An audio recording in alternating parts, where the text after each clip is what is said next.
لکه اوس څنګه دی د 15 درس د دې شاوخوا عمر یې دی. ارمان په کور کې ډېر پوست ډېر خوشحاله کس و، لکه یو زموږ د خوشحالۍ ذریعه به وه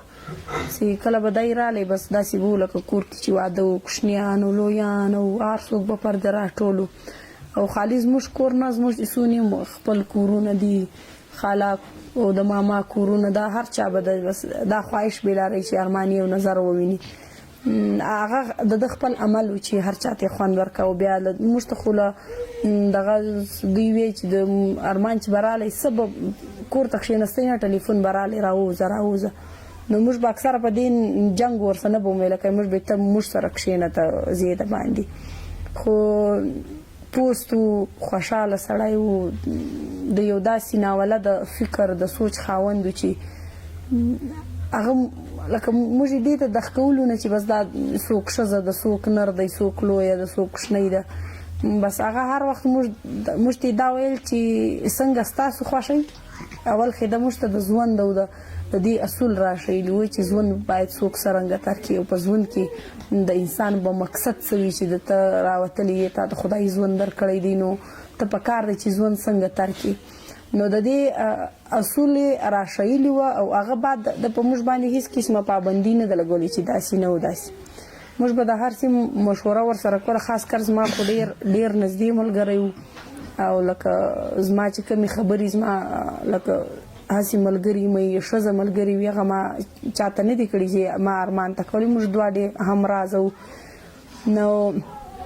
دا دغه و ارمان خو زه هر وار ویم چې دا ډېر پوست او ډېر ناولده سړی و. او بیا د ارمان له وخته سیاسي سړی و، روشن فکره سړی و، مترقي سړی و. او ارمان هر وخت دا غوښته چې دا سیمه د ترقي وکړي، دا ولس د ترقي وکړي، دا ولس د باشعوره سي، دا ولس د خبر سي چې څه حالات روان دي. نو هر وخت د په دې کار کړی دی، د هر وخت خپل سبقونه، کتابونه، کورون کور د زده کمره اوس هم له کتابو له دغه ډکه ده. نو د چې بهار به هر چیرې به په چکر تللی و، لکه کراچۍ. اوس هم کراچۍ څه راله دغه کتابونه موږ له پلاستیک نه دي خلاص کړي، د هلته درنه کې پاتې شوي ادې دوی راله کور له، نو د زده کتابونه ورسره و. نو دی هر وخت کتابونه به ویل په دې شي کې و. مترقي سړی و، د پښتونخوا ملي عوامي پارټۍ دغه ورکړی و که هر څه بولي د پښتونخوا ملي عوامي پارټۍ کاسونو په هغه کې د ډېرې منډې ترنډې والي دي. د مقصد هم دا و چې موږ د دې کام دپاره څه وکړو، د دې ځپلي ولس دپاره څه وکړو. نو بیا د پښتون ژغورنې غورځنګ خو هم هغه د ولس چې پر دوی چې کوم وخت ظلمونه او قسمونه تېر سوي وه چې یو رجسټر یو سیاسي پارټۍ هغه خامخا څه مجبوریانې لري، څه داسې خبرې ښکاره نسي کوی. او نو چې ته کله یو تحریک راړې او هغه داسې غیر پارلماني تحریک وي، هغه کې خو نو ته د زړه هر رنګه خبره کولی سي. نو بیا دا خو هغه تحریک ته چې په دې کې هر ځوان ملاتړ وکړي، او ارمان هم د هغو ځوانانو څه یو وایي چې د دې تحریک ملاتړ یې وکړي. او دې تحریک ملاتړ یوازې ارمان نه بلکې پښتونخوا ملي عوامي پارټۍ وکړي. نو موږ ډېر په ډاګ او له دې سره ولیاړو، ارمان ولیاړو. نو دا هغه پی ټي ایم یو هغه اواز وکم کې چې دا لیدل چې زما چې کومې خبرې وي، زما چې کوم خواهشات وه، هغه همدا وه، همدا تحریک دی چې موږ به په دې کې خپلې خواهشات او خپل چې کوم موږ د وطن دپاره څه کول غواړو د دې تحریک په ذریعه یې موږ کولی شو. نو ارمان دا تحریک لاره خپله کړې وه، روانو هر رنګه کار کوي، هم سهار ماښام یې کار کوي. دا خو ټول جهان ته معلومه ده چې پی ټي ایم راغلی دی، ارمان شپه ورځ سبا کړې ده او د دې دغه لپاره کار کوي. نو د ارمان غوندې ورور او بیا د دې ولس بچای، د دې خاورې غمخوار چې ته کله د شهادت د مرګ د ریاست لخوا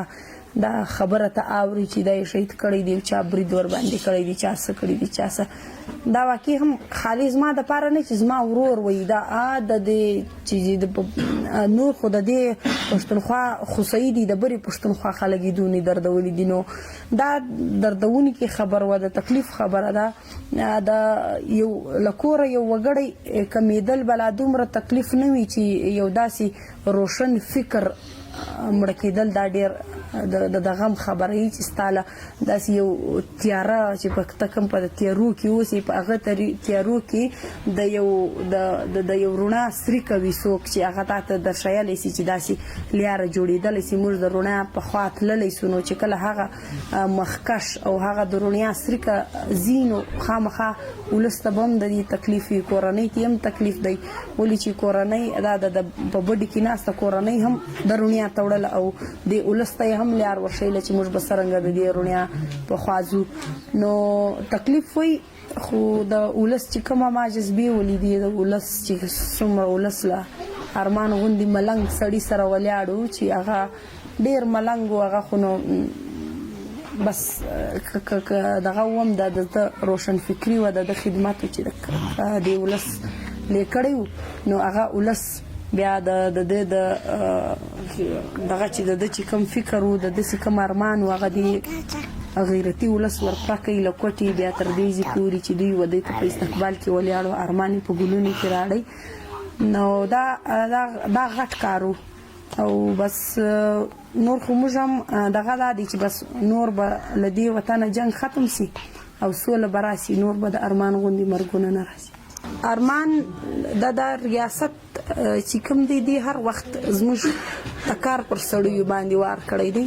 د ریاست هر وخت زموږ د کار سړی له مخه باسي هغه که څه هم موږ ته نه وي معلوم چې څوک د کار دی څوک د نه خو ریاست د کار سړی ډېر ښه پېژني او هر وخت د کار سړی له مخه باسي هر وخت دوی دا کوشش وي چې موږ له کار سړي له مخه ځینې وباسو نو بیا چې دا کوم کسان پاتې دي کوم چې د دې کار